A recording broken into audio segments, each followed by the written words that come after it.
Това е нашата метачка S4 Twin, защото има две странични четки и една основна четка, с която основно ние почистваме. Както вече споменах, тези машини са за превентивно почистване. Много важно тогава, когато ние не трябва да вкараме замърсяване от външната среда към сградите. Разбира се, тези машини могат да се използват за почистване на складови площи, както тук и след малко ще ви покажа всъщност как работи машината. Една метачна машина може да замени обикновената метла с кофа и е минимум 5 пъти по-производително, отколкото на обикновената метла и няколко метачки. Много лесно се води, много лесно се борави с нея. Контейнера се вади много елементарно и се поставя също така. Самата машина се регулира в височина, ето от тук, посредством тези два сиви регулатора, като отвивайки по този начин и по този начин, аз мога да сваля дръжката надолу или да я кача нагоре според височината на работещия. Друго, което е много важно в дадения случай, и това, което променихме при тези нови машини, защото това е новата генерация машини. Всъщност, казвам нова генерация, моделите са два, S4 и S6, като подмоделите са S4 Twin, с две четки. S4 е само с една четка, странична.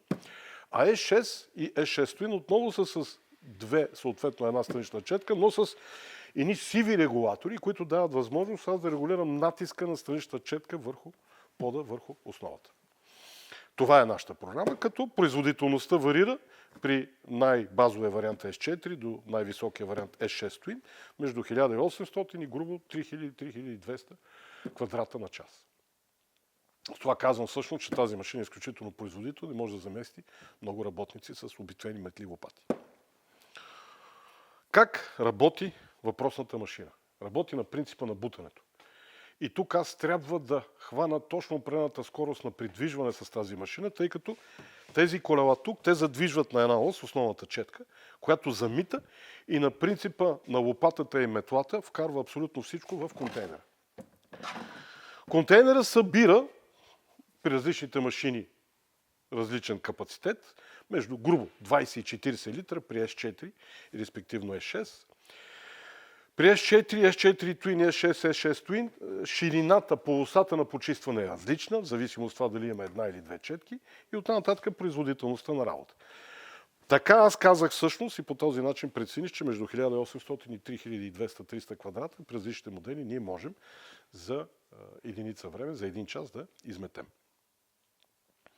И сега остава да ви покажа как работи тази машина. То резервен комплект, тогава когато страничните четки се износят, и не само, е този комплект за така наречените влажни условия. При тези влажни условия имаме четки, които са от по-твърд материал на косама, така че да може да загребва от влагата повече материал.